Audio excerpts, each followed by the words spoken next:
So what we really want to do for this section is just make sure you understand how each of these lessons proceeds, and then to tell you a way that you can continue having conversation with others outside your school and with us about these lessons.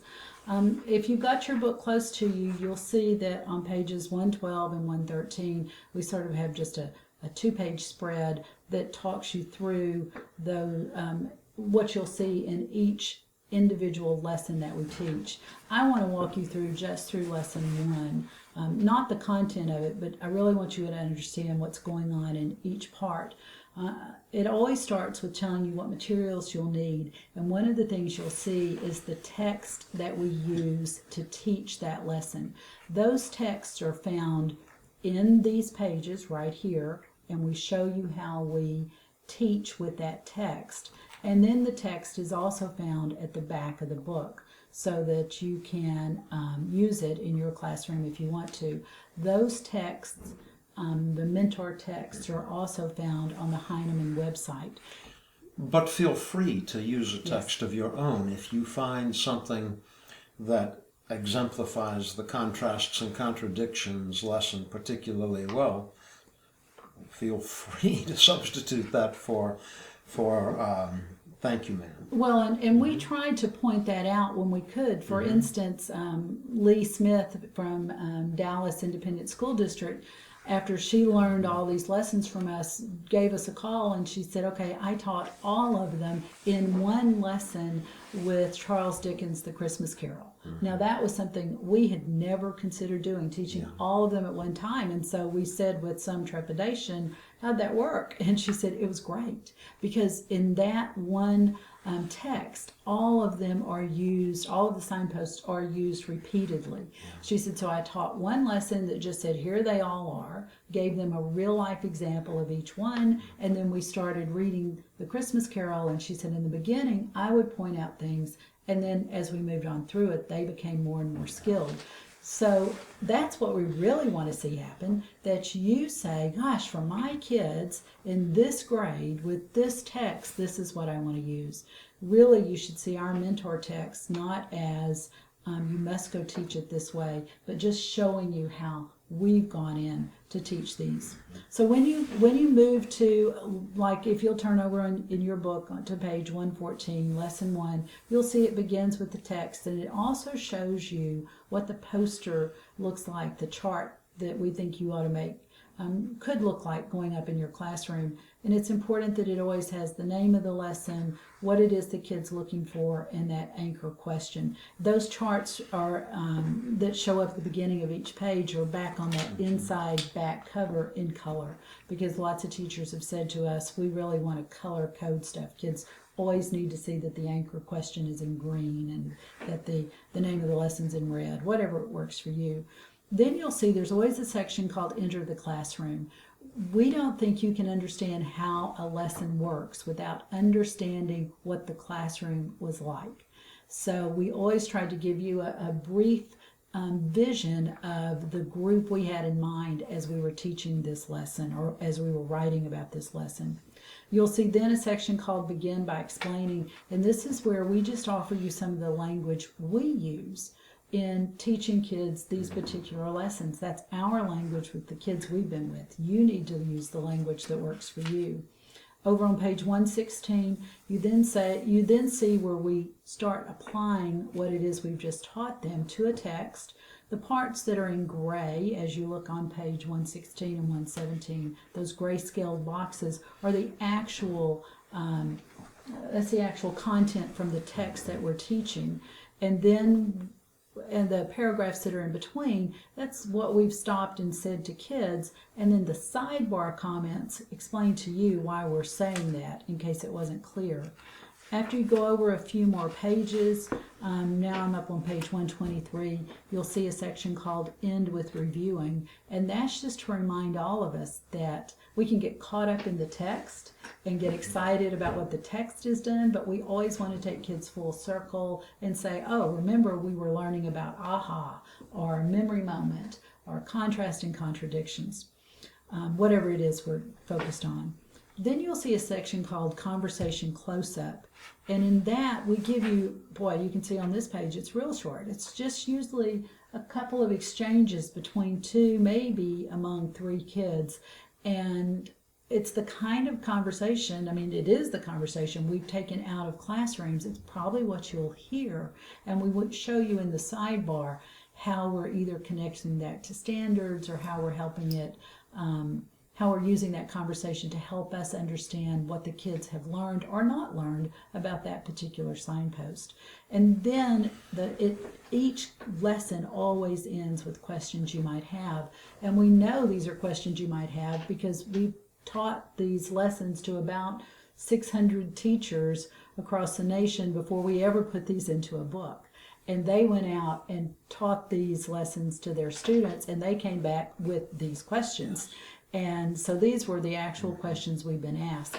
It's in this section that you will find additional text that you might want to use for mini lessons. We don't replicate the text there just to save on paper, but we tell you exactly what book and exactly what pages and why it is we would choose that. Those particular texts. We also almost always, like if you look on page 126, I'm not sure it's every single time, but almost always we give you additional follow-up questions. So the kids have discussed why would a character act this way, and you're seeing now that they're really ready to go deeper. Not the first time you do this, but the third, the fifth, the 12th time you do this. And we just give you some additional questions that you might want to use with some of your students. And then we move on into the next lesson. We would say that one teacher noticed real quickly who was looking at the manuscript before it was a book, she said, why didn't you put these in alphabetical order? You know, aha moment and then contrast and contradictions. We put these in the order in which we teach them.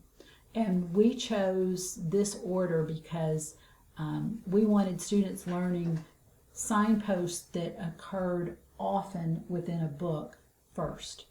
And as long as the character is a dynamic character, not a static character, you're going to have lots of contrast and contradictions. And you're going to have lots of ahas. So we chose those two first, and I guess you could really switch those two, but we would encourage you to choose, you know, one of those two first, and then think about what text your kids will be reading, and it'll help you decide which ones you want to move into next. But I would always choose this one first. Would you? Because there will always be a contrast, and it will often show up very early. Some books begin with them. Consider Among the Hidden. That begins with a contrast. Here is this kid who's outside, and all of a sudden he's being called home, and he says, I will never be able to go outside again. Yeah. Or I forget exactly what he says, but now that contrasts with everyone else's experience. Nobody goes into the house thinking, I'm never going to come out this door again. That's on the first page. So well, and can I pick up on Sure. that one? We were in a classroom and we had taught them contrast and contradictions with thank you, ma'am. And then we'd gone away for a couple of weeks and we came back into the classroom, and our goal was to teach aha moment. And we were going to use it, we were going to teach it using a couple of pages out of Among the Hidden. And so they all had the book, and I started reading aloud to them the first paragraph. And they stopped me. They wouldn't let me go any further, and they said, well, that's a huge contrast and contradiction. And I said, what? And they said, going inside and never coming outside again. I can't imagine that. And they began talking, and within about 5 minutes, they had said, and none of them had read this book, they had said, maybe there's a bad disease coming, maybe he's a kidnapped kid, and then someone said, or maybe he's living someplace where because of something about him, he has to stay hidden. And then they began talking about what kind of world would it be where you had to stay hidden, and what kind of life would it be. And before they had gone anywhere into this book, they had on their own identified the biggest issues to be dealt with in this book, all by recognizing contrast and contradictions. So even though we were trying to teach another lesson, they picked up on that one and immediately pulled it there. So I think you're right. Contrast and contradictions is a great place to start. One last thing about this section. A lot of times teachers say to us, what does this look like when I'm thinking about all of these signposts for one novel? Because we teach these lessons using multiple texts, not multiple, using different texts. And so if you'll turn over to page 237, actually pages 237 through, I don't know, what is that about, page 245. What we've done here is shown you how the signposts have emerged for us as readers in Walk Two Moons. And we thought that this would be important to do. We know you don't all teach Walk Two Moons. We think you all ought to read Walk Two Moons. But we wanted you to see what it was we noticed and what it is we would therefore say to kids. So we just didn't want you to miss that part. It's back in the appendix, and we think it's actually a pretty important part of the book, looking at how these signposts emerge in one story. But we would say this. The signposts are a scaffold. And a scaffold is only important when you need it. And when you don't need it, it shouldn't be there. If you don't need it, it actually gets in the way. We saw this firsthand when we were working with a young man who saw something in The Giver by Lois Lowry that we had never seen. He had learned contrast and contradictions. And then later on, when he was reading The Giver, he self-selected a place to stop. Now that's important for us. We're not saying stop here because there's a signpost. He saw something on his own. And he then talked about it, what it was he saw.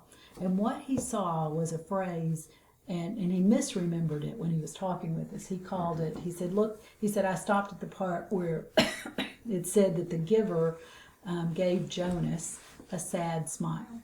Now, actually, the text says a harsh smile, but he was just having conversation with us. And we said, well, so why did you stop there? And he said, because smiles aren't supposed to be sad. And I had to say to myself, why would a smile be sad and yet be a smile? Now, Bob and I, at that point, had probably recently read that book 3 or 4 times each. Neither of us had ever seen that phrase. We had never stumbled across it. It had never slowed down our reading because we, as skilled readers, had already understood that the giver, the older character, knew something about Jonas's life as the keeper of memories that Jonas didn't know. And that's why he was smiling at Jonas, because Jonas was making a discovery, and he was sad at the same time because he understood what that discovery meant. We loved that this young man found that signpost. We thought it was an amazing signpost for him to have seen because it changed his understanding of the development of that character, the giver. And that's what we think happens best with these. They become a scaffold, and you use them when you need them, and when you don't, they're not there. Yeah. And so we hope, ladies and gentlemen, that as you read Notice and Note, you will enjoy teaching these lessons, and that you will do what we've done, which is listen intently to how it is your students learn to notice and note. I'm Kylene Beers. And I'm Bob Probst.